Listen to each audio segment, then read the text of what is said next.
All right, so today we definitely resume back to our lecture, but before that, let's talk about some quick reminder. Your programming test result has been released. If you want to maybe anything you think should be regraded, please feel free to submit a regrading request. Just make sure you send some notes for the TS reference, and then we'll be happy to take a look. So just notice that there's a deadline for submitting a regrading request. Just make sure you submit it in time. And also, for last Thursday, we were supposed to actually cover the visitor pattern. So that one makeup lecture is already on the lecture slide, so please also make sure you study that. And your project milestone number 1, all right? Sorry, not number 2, all right? Has been released. What's going to happen is tomorrow, Wednesday, 6 p.m. We're going to share a link on the Google Doc. So the times are already mentioned that in the announcement yesterday. It's going to be over Zoom, but you got to make sure you agree with all your team members to actually attend the meeting, right? We're just going to go over what you have done for milestone number 1 and also give you some feedback. It's not going to take long, maybe 15 minutes maximum. It could be up to 20, but it shouldn't take that long. And then any feedback you might receive, I would suggest you address them, and maybe in the milestone number 2, we can touch base again, and also in the final submission. Right, so tomorrow, 6 p.m. will be just to sign up the Google Sheets, first come, first serve. So think about which time you may want to choose. And if the most preferred time that is already taken, of course, you can try another one. And for Thursday, midnight, right? Is going to be the deadline for submitting the stuff for milestone number 1. So please check the instruction PDF. I believe that's pretty clear. So check it, and then just make sure you submit the things that's needed. Shang-Ru, the TA, is actually going to download the stuff you actually submitted shortly after the submission deadline. So he will get prepared. So when you actually Zoom with us, both me and Shang-Ru, on Friday or maybe Friday or Sunday, depending on which time you sign up, and we'll go over your stuff. Okay, so please make sure you really follow the instruction for submission. All right, yep, that's about it. Right, so we'll follow a similar pattern for milestone number 2. So I think for milestone number 2, you will submit just basically like an extension to what you did for milestone number 1. Just keep developing your compiler. And you don't really have to submit like a very perfect addition, but if there's any issue that you think you should want to consult with us, feel free. We can also give you some idea about what you should really do that can be the best for your final project rating. Right? It's only 1%, so it's really meant to give you feedback, not supposed to penalize you in any way. Okay? Right, any questions? Oh, one more thing to mention, and which I'll touch base also very soon. Next Thursday, not this coming one, but next Thursday, I believe your written test is also coming, right? Okay, I'm going to release a guide just about the coverage very soon. But I can assume that it's going to cover all the lecture materials from the beginning until what we're going to finish on Thursday.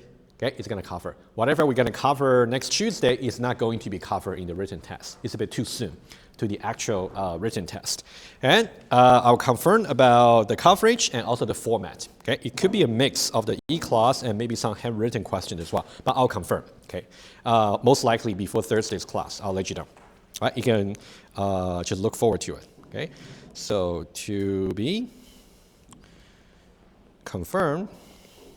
So let's say the guide by Thursday.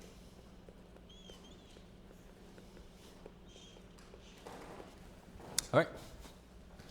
If no further questions, so I think because the last lecture that we covered is more like the video that you guys study, I just want to point out when you study for the visitor design pattern, right? Given that we already cover in person the composite pattern, of course you want to make sure you can understand that for the composite, it's really to build some tree structure from your input.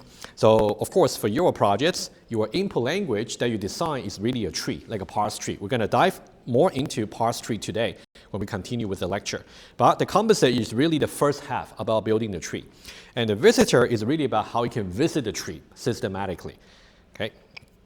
And you can look at how the tracing can be done using a call stat, right? Just basic stuff. So I think it doesn't hurt to really brush up about how to do such a basic programming thing, which might help you debug in your actual projects. And then when you also study for this lecture over here, you also want to think about before we use the visitor, what about without the architecture that we introduced for the visitor? What will be the drawback for the design? That's also something I cover in the lecture.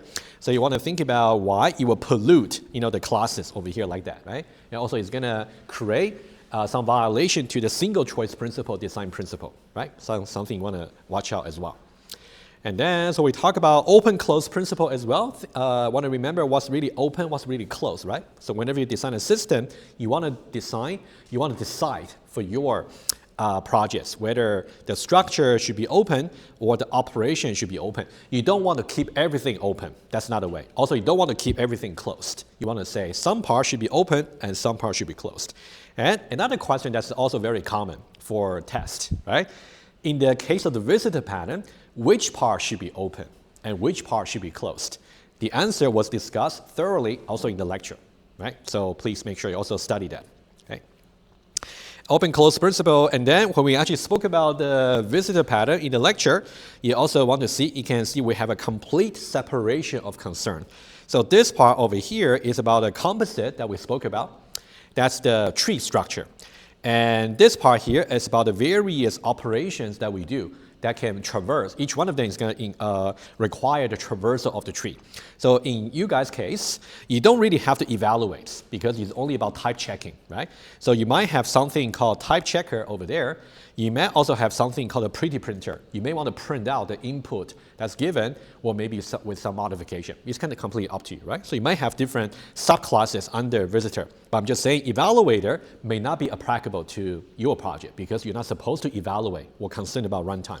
I think one of your fellow students emailed me with this question, which I think that's important, right? So you don't really worry about runtime behavior of your input language. You just have to worry about static type checking, which I define in the project description. So please recall that, okay? And then, so this page here is very important, just show to you how you're supposed to use the visitor pattern, right? I'm just point out to you the stuff you want to pay attention to.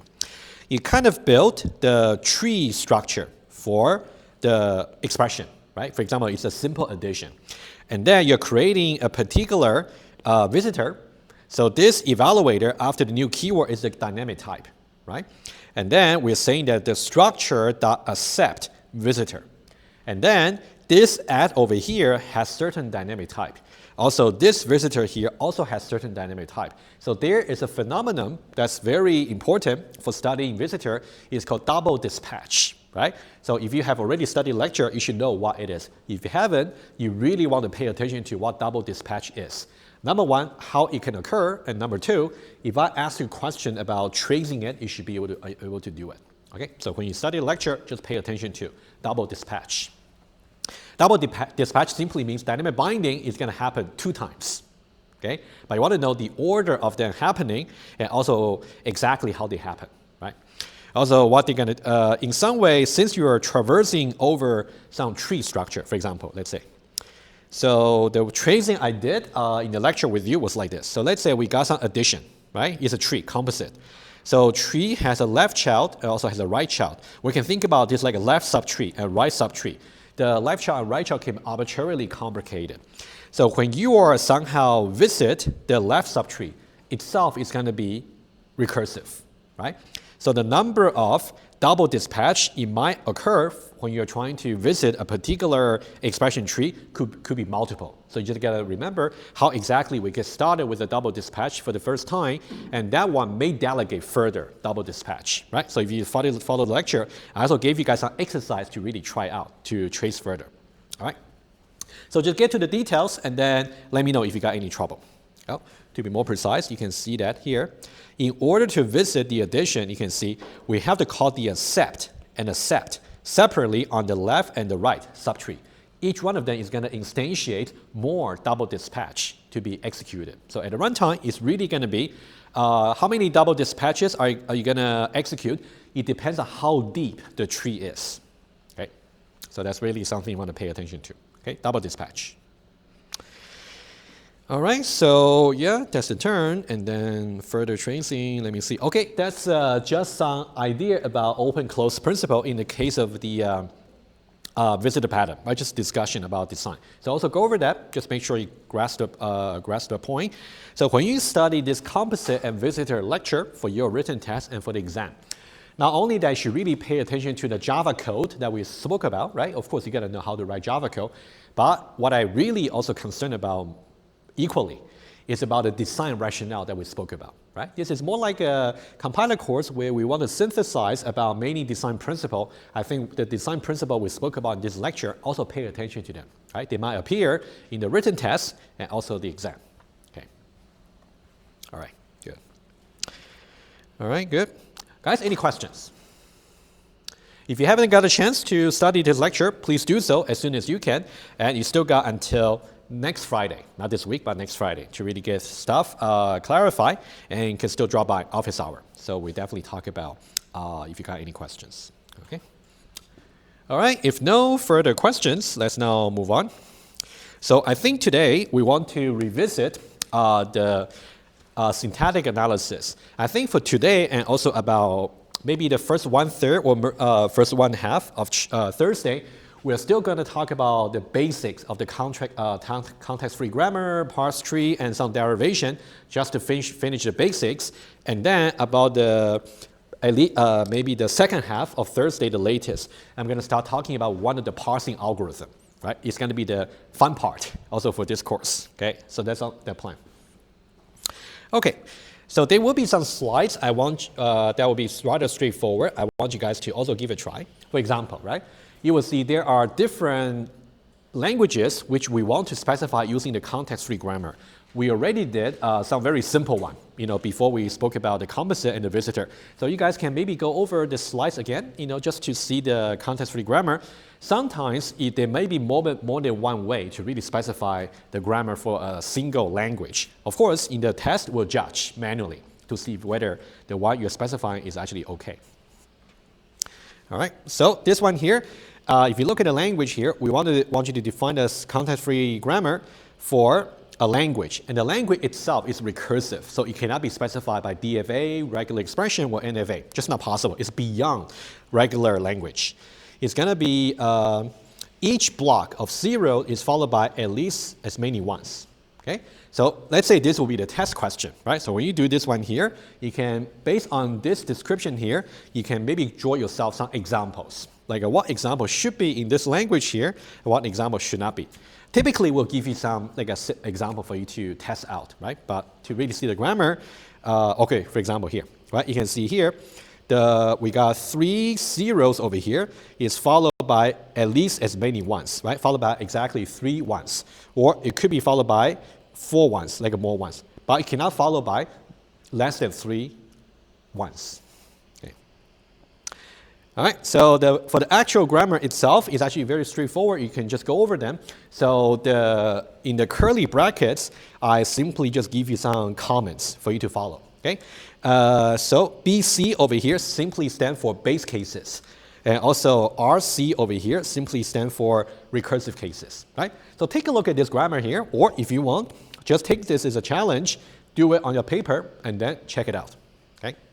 You can also check against the solution, which is correct, but if you got your own solution, you're wondering about if that might work, we can discuss, all right? So the best way for you to check your solution, right? Once you have got some grammar that may be different from my solution, think about different ways to really see maybe there's a language, there's a string that kind of belongs to this language over here, but it's not really possible to parse it by your grammar, right? You want to always find some counter example from your grammar. If you try very hard, you cannot find it, maybe most likely your grammar is correct.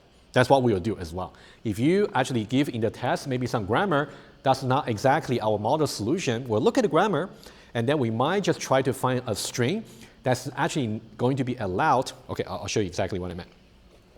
This is also important for you to know conceptually, right? For example, right?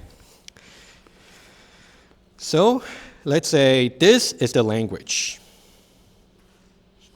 Let's say this is the language which is specified by the question or the problem you're given, right? And then the language is going to be a set of strings.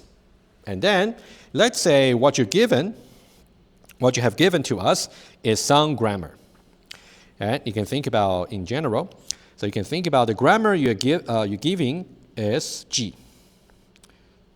Okay. Grammar you specify. And then, of course, the grammar is going to have some corresponding language, like all the string that's derivable from your grammar. We'll talk more about derivation a little bit later today. Okay? So now, if we got your grammar over here, what we normally try to find is we try to look at this part over here. Okay? Okay, this part over here. Okay, so this part over here is basically if there's a string that's actually in the language of your grammar, right? So we actually have seen this diagram earlier before, okay? If we are able to show that, number one, and number two, the string, you can see, is completely outside this particular problem that you're asked to solve, right? Does not belong to the language of the question that's been given. If that's the case, that means your grammar is not correct.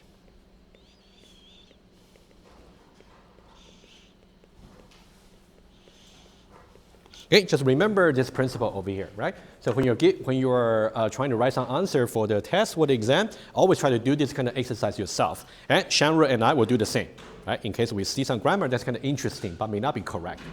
As long as we can find one witness right here that's allowed by your grammar, but the string doesn't really belong to the language we're asking, then that means the grammar is wrong, right? So just understand this conceptually, all right? Okay, so that's slide number 9 is something you guys can go over, okay? And then let's now go over slide number 10, right? So we're going to do a little bit conceptual exercise together since you already got yourself exposed to defining grammar in the G4 file, right, from the tutorial. And also, since you started the project already, you will get more experience about designing grammar. So this exercise here actually makes more sense right now. I just want to give you some idea about how you may define grammar differently. So we're going to give you 2 versions of the context-free grammar, and we're going to talk about them, pros and cons, okay? And also, we're going to talk a little bit more about the idea of ambiguity of your grammar. So whenever you actually try to define your grammar, you got to make sure it's not ambiguous. But of course, there's some precise definition about a grammar being ambiguous, which you guys learned maybe back in 2001. But we're going to look at that too. Okay, let's look at the grammar itself. And which might be applicable to your project in some way, right? Because you got to define something that's way more complicated than this. So this might be a little bit similar to your practice test or your tutorial, okay? So let's say we want to have some expression language, okay? So we want to cover arithmetic, relational, and also logical operations, right? So that's something you have seen. And we're going to show to you 2 different versions, okay? Okay, so the 2 versions will go like this. Version number 1, we are somehow going to mix all the operations together. That means we simply put it under a single production rule. We don't really try to layer them. And the second version there, we'll try to somehow group them into different variables. You will see that, okay? And we're going to see the pros and cons for doing each one of them. And then both of them also share some common fatal error, which means the language we're going to see, the grammar we're going to see, both versions, they are both ambiguous. But I'm going to show to you a little bit informally about how you can show ambiguity. All right, we'll see that. All right, let's now take a, let me show some slides about version 1 and version 2 very quickly, and then we'll discuss them. Okay, version 1. So we start with expression over here. So expression can produce either integer constant or minus integer constant, right? Base cases. Oh, sorry, not exactly base case, because integer constant itself may produce, different pattern. So, and then we got Boolean constant. Also, we got binary operation, unary operation, and also expression in the parentheses. So here, the binary operation here may be relational, maybe arithmetic, or maybe logical, right? We're not distinguished between them. So integer constant, just some digits. Or, yeah, recursive. It can be a single digits, at least one digits. Or it can be digit repeating for as many times as you like. Okay? Or we got digits here, right? Just can be 0 to 9, decimal. And also we got Boolean constant, true or false, etc. All right? And then, so for the binary operation here, so this part over here only shows partially about binary op variable. So this one here can be all the arithmetic operators. Also, it can be anything that's logical, right? It can be conjunction, disjunction, and also implication. Also, it can be also relational, can be equal, not equal, larger than, and less than, right? So here, the binary operation kind of shows to you, we don't really try to distinguish at this level about which operation we are dealing with. Okay? This could be one way that you define the grammar of your language. Could be one way. Of course, there might be some stuff you're gonna maybe handle, for example, especially precedence of the operator. But that's another thing you're gonna watch out for. But if you have something like this, there will be some, apparently we'll talk about good and bad in just one moment. I just want to show to you. All right, for unary operation, we just say it's gonna be for negation, explanation mark, right? That's good. Okay, that's version 1. And I want to show you version 2 right away, okay? Let's contrast the two. So version 1, we mix all the operations together under a single variable, binary operation or a unary operation. And this way, right now, this one here, we're going to be a little bit more layered in terms of the variable. So let's say expression here could be, so now rather than binary and unary, we are trying to make more a little bit more like a semantic category for the variable. So we say expression could be either arithmetic operation, and this variable here can only include plus, minus, multiply, and divide. They wouldn't include like a logical, like a conjunction, disjunction, right? Can be arithmetic, can be relational, equals, not equal, less than, greater than. And this logical here will be another variable, right? So you can see we kind of split the expression rather than just binary and unary. We split them based on their semantics, like arithmetic, relational, logical. That's a critical difference. This is just another flavor of the grammar you can define, right? Or put in the parentheses. Okay, and then the way we define integer constant the same, and digits and Boolean constant, all good. Let's take a look at this. Okay, so arithmetic operation, right? Not surprising. We just put everything that's to do with arithmetic only here. We don't mix them with others. And also we got relational, we got logical, right? You can see in somehow for version 1 and version 2, the number of production you have to define or the alternative you have to define will be just the same. It's just about grouping them differently. Okay. Version 1 and version 2.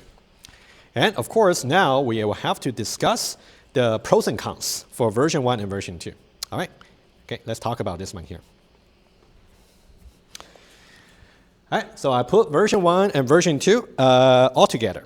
All right, version 1 and version 2. Okay, let's now do some very quick recap about version 1 and version 2. So this part over here, so expression itself, let me see over here. Yes, okay, that's version 1. You can see for version 1, we kind of mix all together. So for version 1 over here, we simply mix different semantic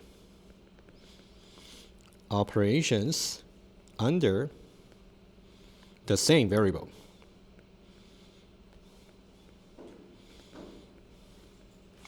On the other hand, you can see for version number 2, we split them into different variables, right? You can see this will be one semantic operation type that's to do with numbers.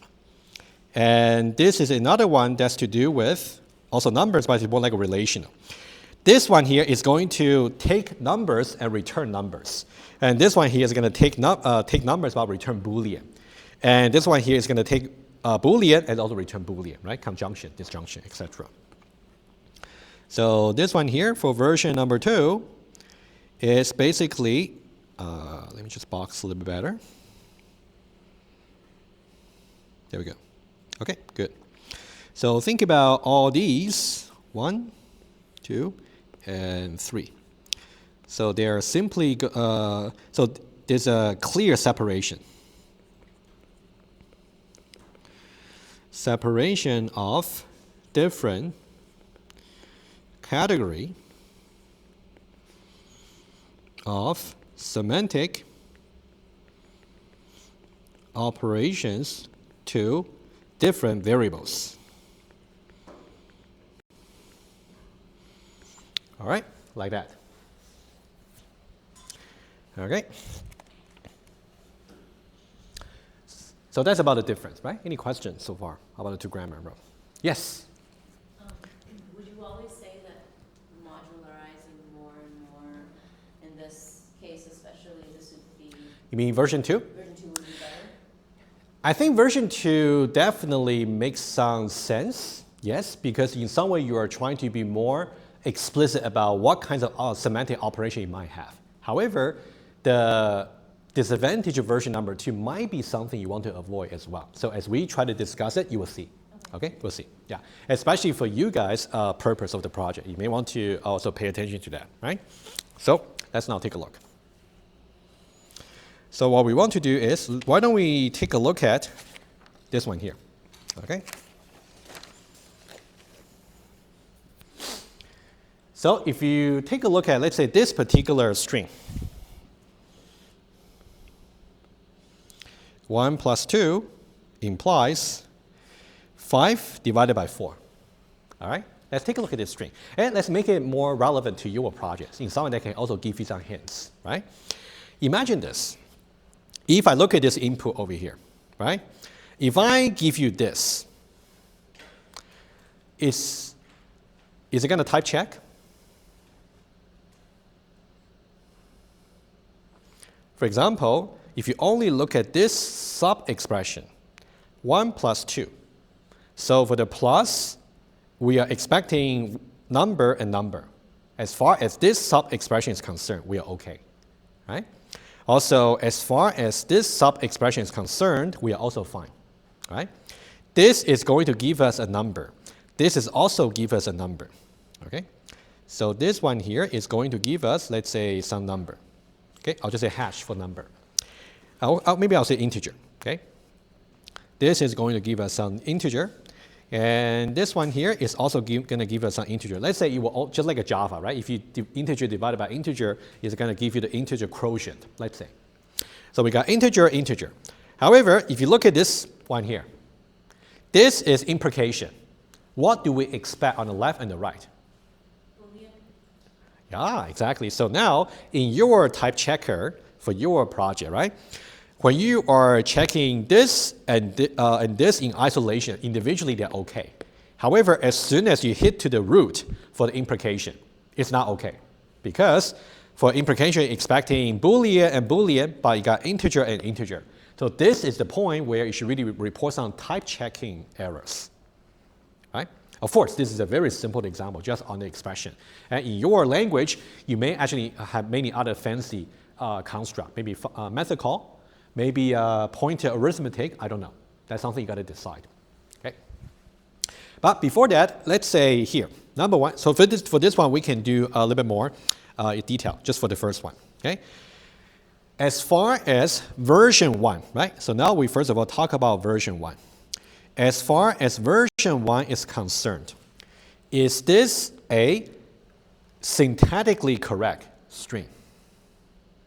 Syntactically correct in the sense that, are we able to draw a parse tree based on this string? We should be able to, right? Okay, good, okay. So let me just define that, okay, quickly. So this string over here is, it has a parse tree. Okay, I'll draw that very quickly, okay? And there will be other examples for you to do as exercise. Meaning that it's syntactically or grammatically correct. Grammatically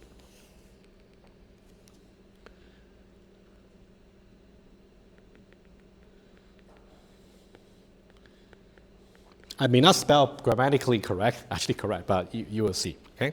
You can check for me. Syntactically, grammatically correct because we have a parse tree. Okay, let's draw the parse tree very quickly. So what we have is, you can see we start with the expression. All right? So we got expression over here. Apparently, at the top level, it is implication, right? So we're going to have binary operation. We're going to follow this. And for binary operation, first of all, we're going to see it's an implication, right? So it's going to be also expression, implication, and also expression. Okay? And then for this expression over here on the left-hand side, as you can see, it's parenthesized expression, right? Just to force the order of evaluation. Okay? So for that one there, it should be right here, right? So you can think about this one here, it's going to be parenthesis, expression, and also parenthesis. Okay? And then what's inside will be 1 plus 2. Okay, and then it's going to be also 1 plus 2 will be binary operation. And then it's going to be 1 plus 2. It's going to be expression plus expression. Right? You can see the idea. I can let you complete a tree as an exercise, right? Should be rather simple. And you can see for the expression here, eventually we want to derive into 1. How do we do that? You can say expression can be derived into integer constant. Integer constant can be a single digit, and a digit can be just 1. Right? That's exactly what you can do. Right? So I'll let you guys do this as exercise. Finish the parse tree. That should be rather easy to do.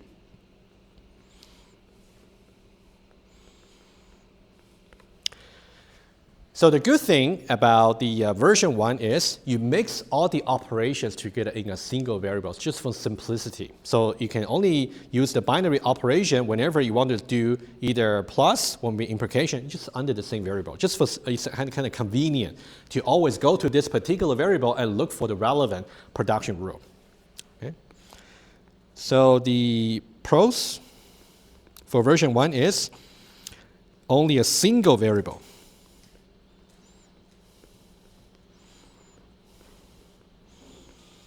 For all possible operation. Just simplicity. Now the cons is something that we want to avoid, maybe. Okay? The cons would be, you can see over here, the grammar itself may allow certain expression that itself should not be even compiled. Right? Cons will be, it will allow expressions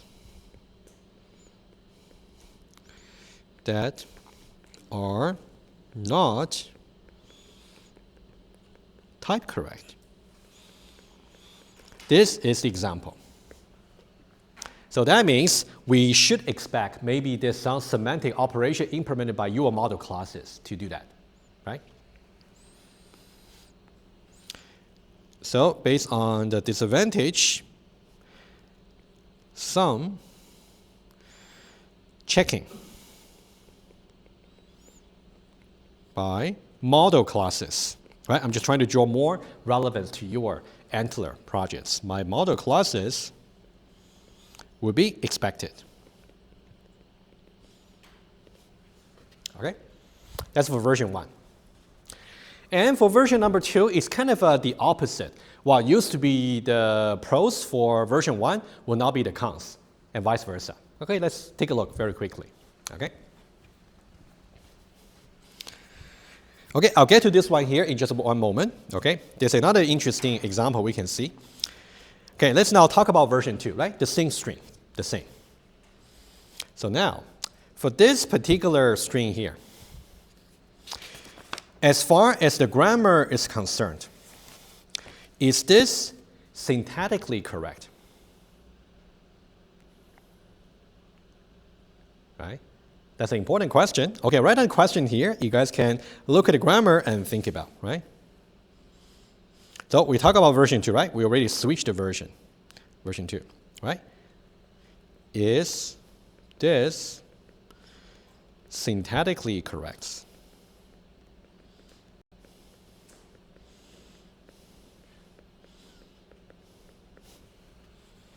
What you can try to do is to maybe try to apply the production rule to see if you're able to draw the parse tree.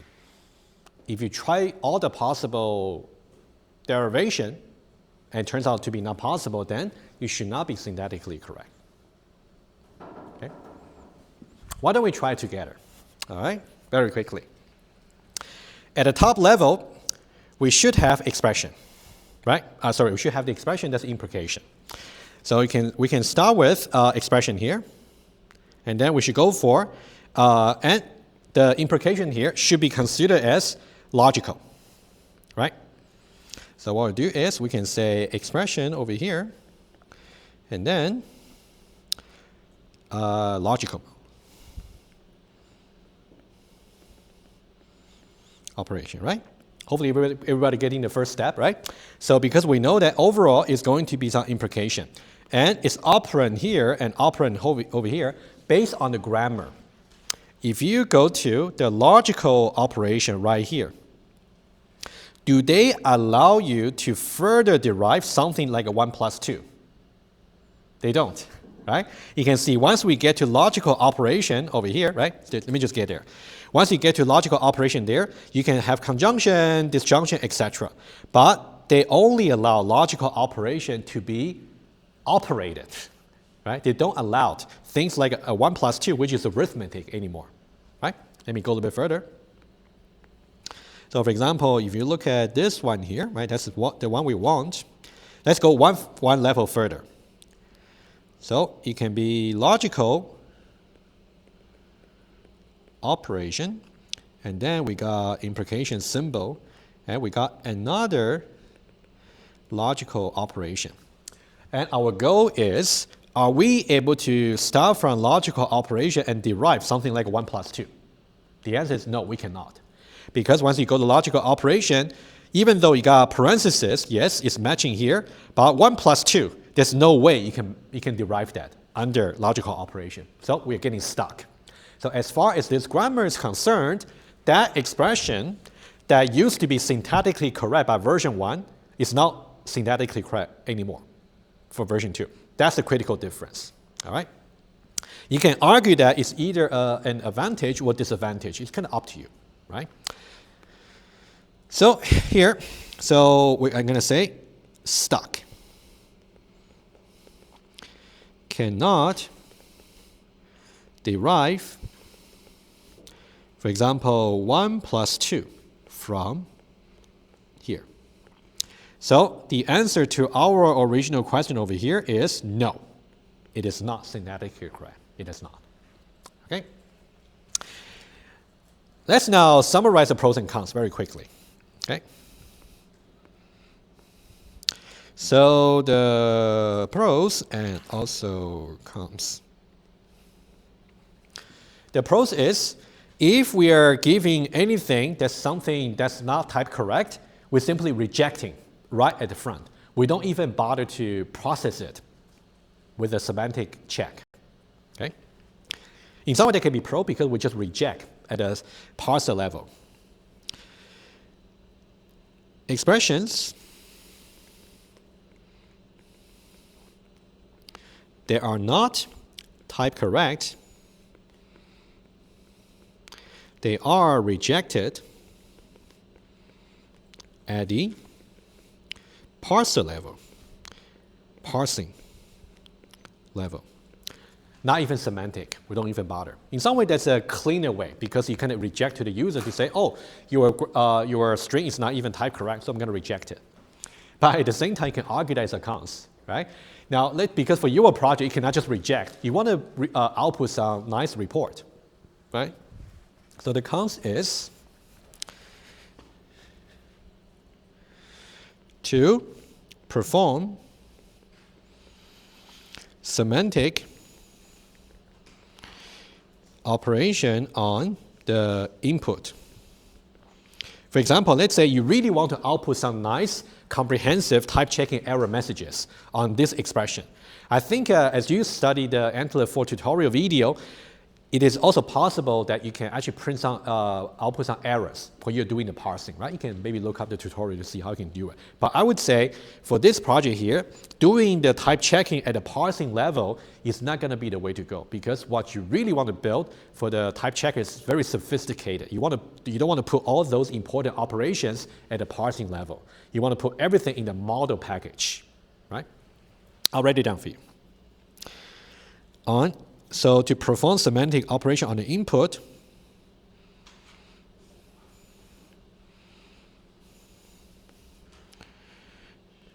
need to be done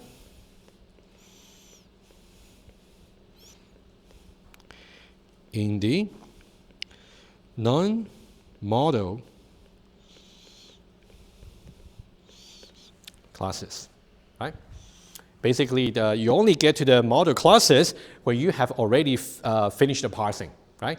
So I think in your projects, you may actually want to choose a grammar that's closer to version number 1, right? That's a design decision you have to make, right?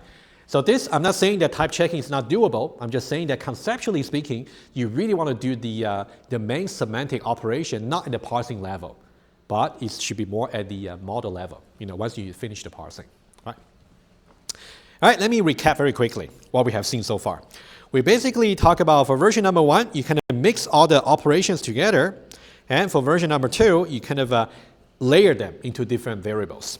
And the one you may want to go more towards will be this one here. Because once you're not being very picky about what the user can specify as the input. So once you receive this particular string over here, arbitrary string, you can now do the type checking. I think that can give you more like a better structure, because everything is going to be done in the model package, right, about the type checking. All right, any question? Yes?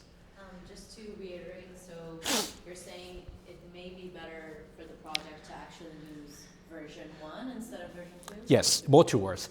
Using version 2 programmatically might still work, because you can still do some semantic operation like error checking before, when you're doing the parsing. We're going to show that, right, during the tutorial. It's possible, but I would just say it's not as clean, because you're going to get lots of code that's to do with the type checking. If you put all those code in the parser, you don't have many things to have in the model. You kind of mix everything together at the parsing level. It's not clean. Thank you. Yeah, good.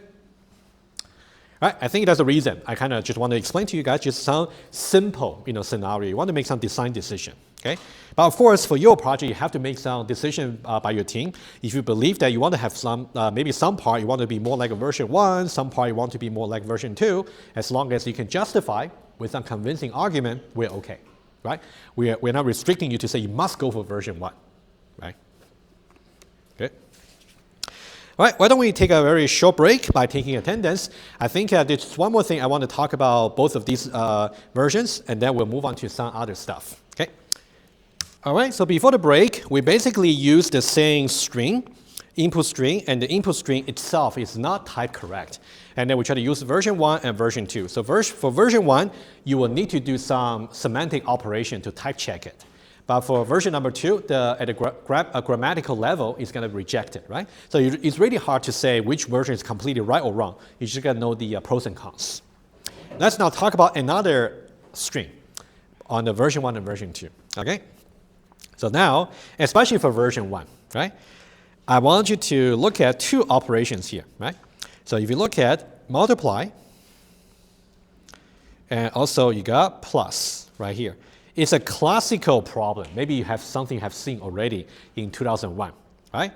So here we're saying that if I got some binary operation, like this one here, in some way this is a binary operation. But the thing is, should we actually interpret it as we should do 3 times 5 first? Or should we do 5 plus 4 first? It's going to make a difference. Because if we want to do 3 times 5 first, then overall it's like addition. If we want to do 5 plus 4 first, then overall it's more like a multiplication. Depending on our interpretation, we're going to apply different rules in different order. And in this case, it's going to result in different parse trees. Okay, let me write it down, and then we can discuss this particular string for version number 1 a little more detail. And it turns out the same issues is also going to be, also going to reveal itself in version number 2, which I can leave exercise for you. Yes, question? So this is the incorrect precedence order, right? This is an ambiguous precedent order. It could be correct or could be incorrect. That's a problem, right? Also, you really want to avoid having your grammar later on be ambiguous, all right? Okay, this is like a simple example about ambiguity. And then, not today, on Thursday, I'm going to send you, I'm going to show to you another classic programming ambiguity, right? I'll talk about it on Thursday. I think that was more interesting to see, okay? But let's now talk about this one here, right? So you can think about at a conceptual level. This string over here may be interpreted as, let's say, interpretation number 1. Interpretations. The first one, let's use the parentheses to help us understand what's going on, right? It could be that we want to do multiplication first. Or number 2, it could be that we want to do addition first. 5 plus 4, and then 3 multiply, right? But since there's no parentheses, we don't know, all right? If this was the interpretation, so that means overall it's the plus. So that means the expression plus expression rule should be used first. On the other hand, if we want to interpret that as multiplication, right? In that way, the expression multiplied by expression rule should be used first. That's just like a very quick sketch. Okay, let's now see exactly what I meant, right? So I'm claiming that this string over here can be derived into 2 different parse trees. All right, let's see. Okay, corresponding to, let me just draw that, corresponding to 1 here, and also corresponding to, let's say, 2 over here, right? Let's now just draw different parse tree. Okay, let's have a number 1. Number 1 there is going to be a plus, right? So we got, I'll just say E for expression, right? Just save some writing. So for number 1 there is going to be green. So expression, underneath it, we got binary operation, okay? And then under that, we actually got plus expression plus expression, right? And the right-hand side expression there is actually going to be integer constants. Oh, I'm sorry. Let me just get rid of it. Okay, it's going to be integer constant, and ultimately you're going to get 4. Okay, you can complete a parse tree yourself, but you get an idea. And also for this expression over here, it's going to be 3 times 5. So it's going to be like an expression times expression. And ultimately, this is going to be 3. Ultimately, this is going to be 5. All right, so that's one parse tree. If we apply the plus rule first. And this one here has a different interpretation semantically. That means we're going to do the 5 plus 4 first. Okay? And that one there, we're going to still start with the expression and also binary operation. And now, at the top level, it's going to be expression multiply expression. Oh, actually, I meant it to be blue. There we go. Okay. And then, so here you can see now for the right-hand side, it's going to be integer constant, and somehow it's going to be derived into 3, right? I omitted the detail, so you can fill it out yourself. Yeah, give me one moment. And then, oh, should be the left, right? There we go. Okay, and then over here, it should be expression here. It will be expression plus expression. And somehow this will be derived into 5, this will be derived into 4, right? It's not a precise parse tree, but you see the idea, right? Of course, if I ask you to draw the precise parse tree, you have to include the right variable in the right order, okay? So now, for the same input string, but we got 2 different interpretations. So this is the definition for ambiguity, okay? So the fact that we have this parse tree over here, and also we have another parse tree over here, okay? So now we got, okay, I'll put a conclusion here.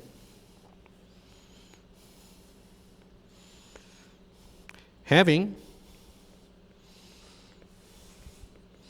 2 distinct parse tree for the same string. So this one tells us the grammar is ambiguous. Right, that's a very important. I think the definition is somewhere in the slides. I'll show it to you maybe next time, but I just want to show you example first. Yeah, just before I answer, just let me mention one more thing, okay? So it's a very typical question we can also ask you, maybe in the written test or the exam. We might say, show that this particular grammar is ambiguous. How do you show that? The way to show that would be, you want to give me a so-called witness string, like this. And then for the witness string, you should really be derivable from 2 distinct parse trees, right? I'll write it down and I'll answer your question.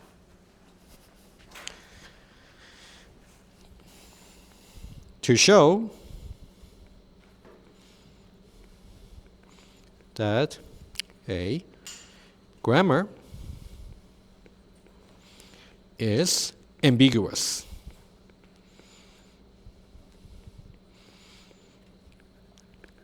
give a witness string such that more than one parse tree is possible. Got to be more than one. If there's only one, that means it's not the witness to show that it's ambiguous. If all the possible strings you can ever give to this grammar here, then there's only exactly one parse tree, then that means your grammar is not ambiguous, right? But maybe showing that it's ambiguous might be a little bit easier. You just need to find one counterexample. More than one parse tree. More than one. Did you still have a question about this? Yeah, go ahead. When we write in our grammar file, Yeah. If we put the plus before the multiplication, doesn't it always result in the left parse tree in the green side? I don't think so. So the order that you put inside the variable, okay, basically you're saying, as far as the alternative is concerned, for example, you can see this is production rule, which comes before this production rule. So this doesn't really suggest precedence. It doesn't. That's not a way to do it. So the actual fix, which we'll see maybe on Thursday, is to actually organize the variable in a slightly different way. So we'll see version number 3. Okay, we'll see that a little bit later. Okay. All right. You mean for the for the grammar you can do something different, right? Of course, for the user, if they actually already specify parentheses, of course there's no ambiguity, right? But I'm just saying this is the string where we might suffer from the ambiguity of the grammar, right? Let me make it even more obvious. Okay, let's say this. Okay, let's say this is the grammar you're given. Okay, let's say it's a potential test question or exam question. How about that? Okay. Doesn't really mean I'm going to ask you the exact question, but I think it would be a nice way to summarize. Let's say given this grammar here. Now, true or false, okay? Let's say I give to you, let's say 2 options over here for each one of them. Not the 2 options, I'll give you 2 statements. Just tell me each one of them is true or false. The string 3 plus 4 times 5 Oh, you know what? Let me put it in another way. The grammar is ambiguous and can be proved using the string 3 plus 5 times 4. Okay, that's statement number 1, true or false. Okay, and then I'll give you another statement. Also, it's about the grammar is ambiguous and can be proved using 3 plus 5 times 4. Right? Consider these two statements carefully. Right? For each one of them, I want you to tell me is either true or false.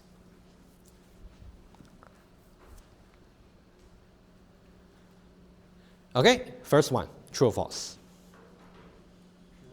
True? Yes? The way to show that is very similar to what we did, right? You just show 2 parse trees for this particular string. I agree. Very good. How about the second statement? Okay, but you can think about the second statement there, because I say and, right? It's more like a conjunction. So that means the grammar is ambiguous must be true. And also, it can be proved using this string must be true as well. All right? So the way to see this is, I wouldn't say it's tricky, but I just got to be careful. This part here about the grammar is ambiguous. Yes, that one is true. However, we got the and here.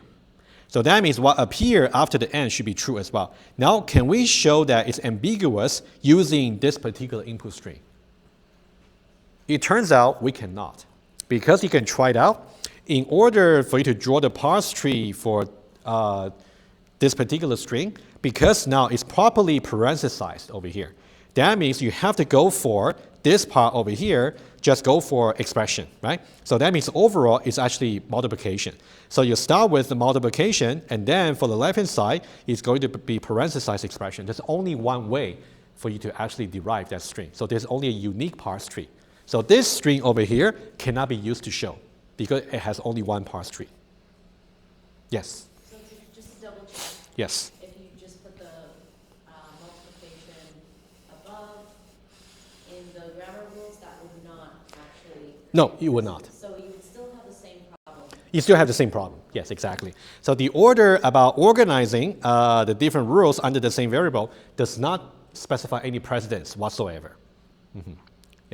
So when we kind of study this kind of theory on paper, the way to really specify precedence is, which I'll show to you version number 3 on Thursday. You just have to somehow organize the variables slightly differently, which we'll see. Okay? However, in Antler 4, I think there's a way for you to specify precedence, which you can look into. Okay? Yeah, by specifying the operator, which one should be evaluated first. Okay? So this one here, okay, this is false. Because the string has a unique parse tree. All right, so this will be some kind of an idea you can grasp, right? So whenever I give you some statement, I ask you for true or false, you really want to dive into the different components in the statements to decide, right? So number 2 there should be false, because the right-hand side, about a witness string. So this cannot be a witness. Right? So this should be false. All right, good. All right, I would suggest we cover another 2 things, hopefully, very quickly, but I will definitely pick up from version number 3 on Thursday, which will require a little bit more discussion. But I would suggest we do actually 2 things here, okay? Okay. I'll skip a little bit, but don't worry, I'm going to revisit, okay? And for... Okay, I'll revisit here. And for version number 2, okay, this turns out to be also ambiguous, by the way. Okay, it's also ambiguous.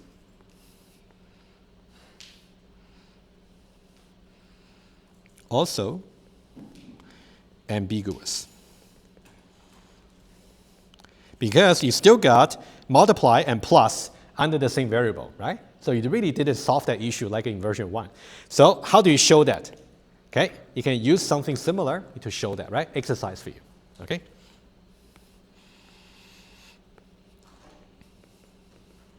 You will do that just like how we show that version 1 is ambiguous. Okay, I'll leave that as exercise for you. Okay.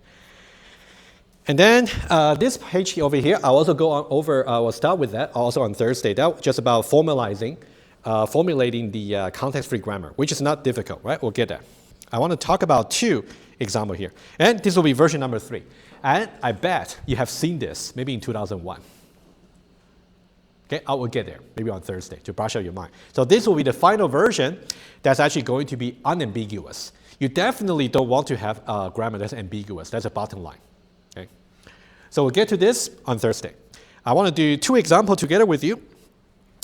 So basically, we want to see, given some regular language that might be specified by regular expression, or maybe specified by DFA.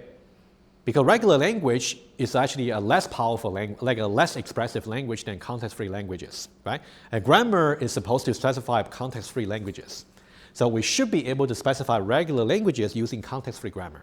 Okay, I'm going to show you 2 examples. Okay, now let's start with this one here. Okay, so these are rather simple. Let's go over the example, and then in about 10 minutes, and that'll be for today. And then there will be some remaining part for the basics of CFG and also ambiguity. I'll do that in the first 1/3, hopefully on Thursday. And then we move on to parsing algorithm. Okay, the first one. And it's also on the slides, but I'll just go over with you on my iPad. Okay.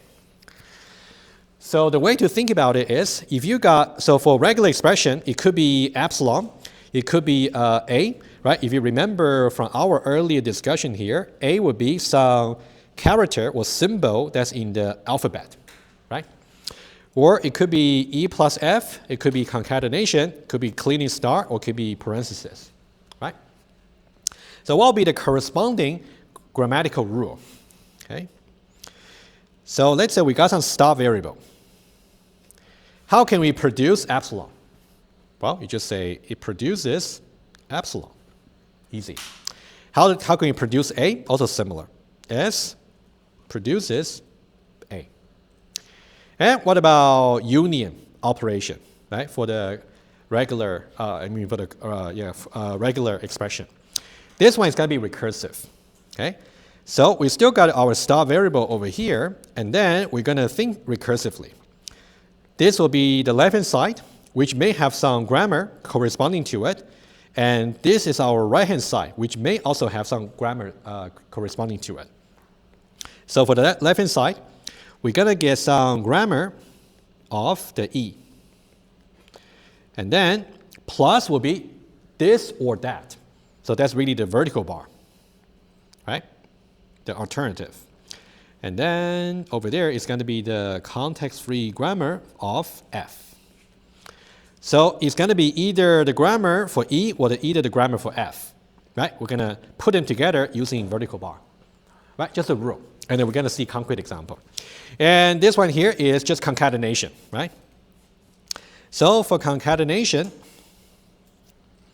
it's going to be also straightforward. It's going to be basically the context-free grammar for E, right? And then followed by the context-free grammar for F. Right? Just no spaces in between, right? Just followed by the other. Concatenation is also very straightforward. And cleaning star. So in some way, this can be, that means 0 or more repetitions, right? So it's going to be something like this, all right, in different color. We have star variable here. It could be 0 repetitions, in which case we just get epsilon, right? Or it could be that we actually can get as many repetitions as we like. If we only got a single repetition, it's going to be produced by the CFG of E. And if we want to get more repetition, we can simply put S over here. So you can see that one is a recursive part. All right? Finally, it's just about parentheses. Okay, so we can say S parentheses, and then whatever the CFG of E is. Okay, just the rule. And we're going to look at two examples. One will be, we'll do it together, and the other one, you guys can try. Okay, let's take a look. We can try this one together, okay? But this one here, slightly more complicated, but it's not too bad. Exercise.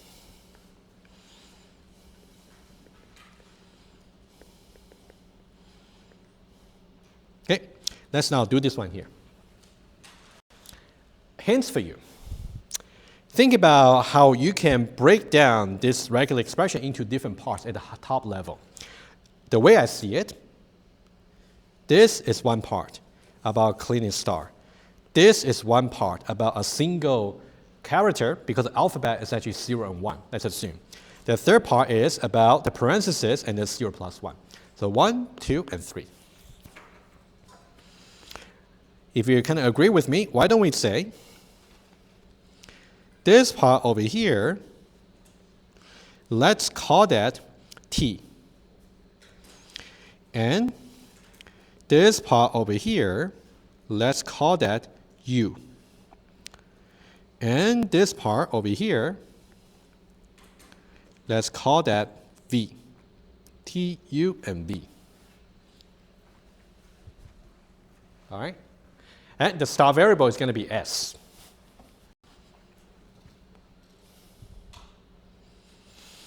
What I can start you with is going to be T concatenated with U concatenated with V.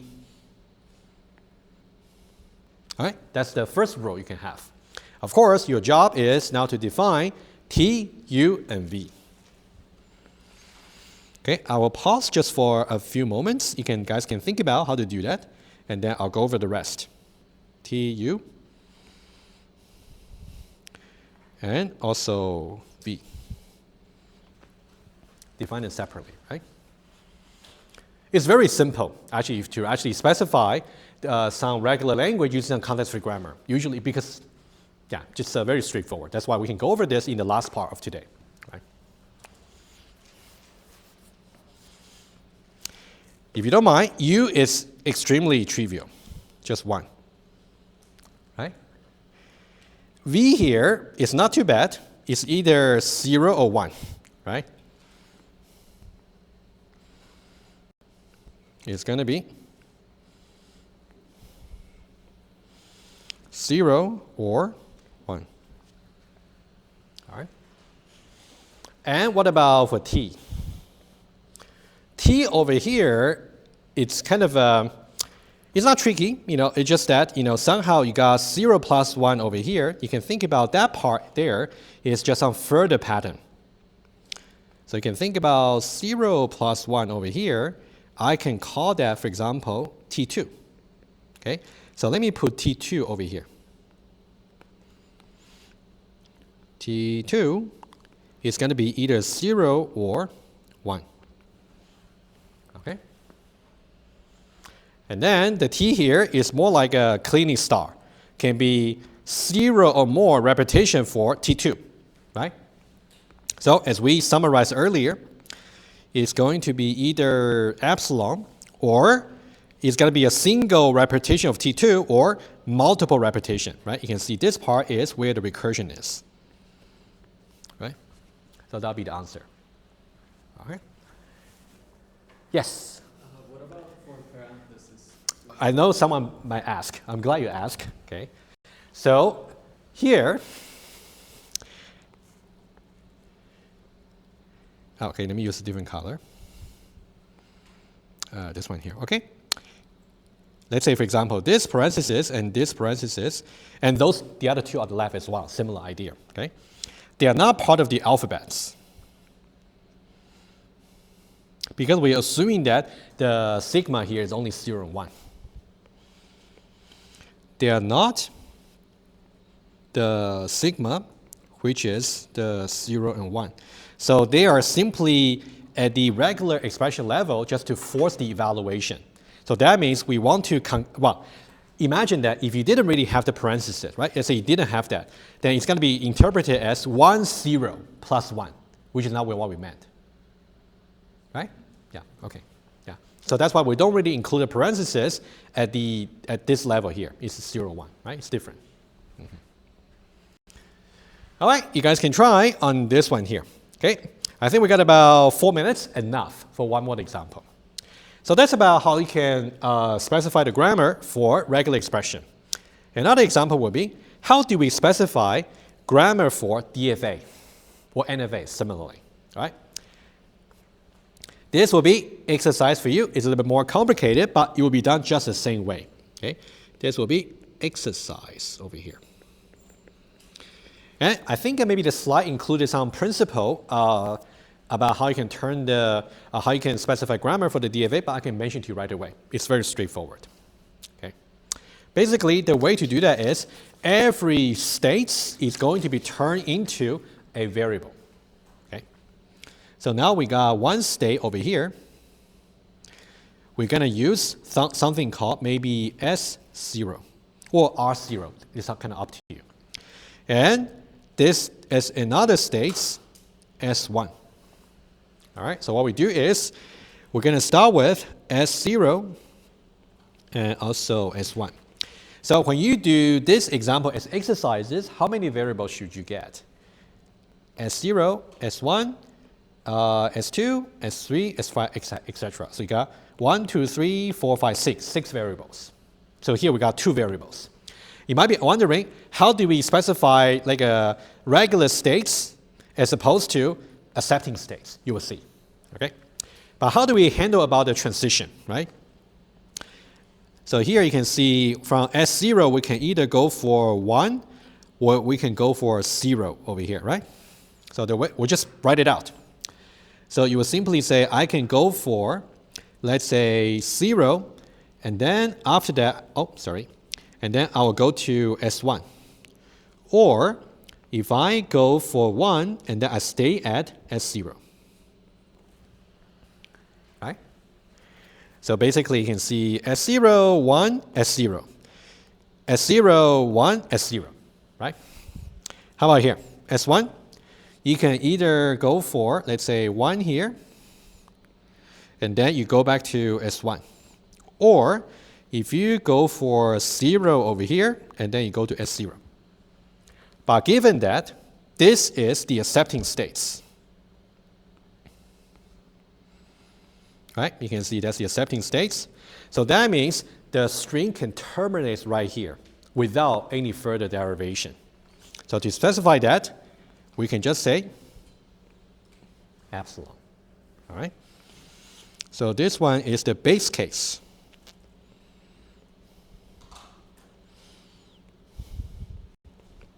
Of the derivation. And also one thing to note, you can see that the S0 over here is a start states.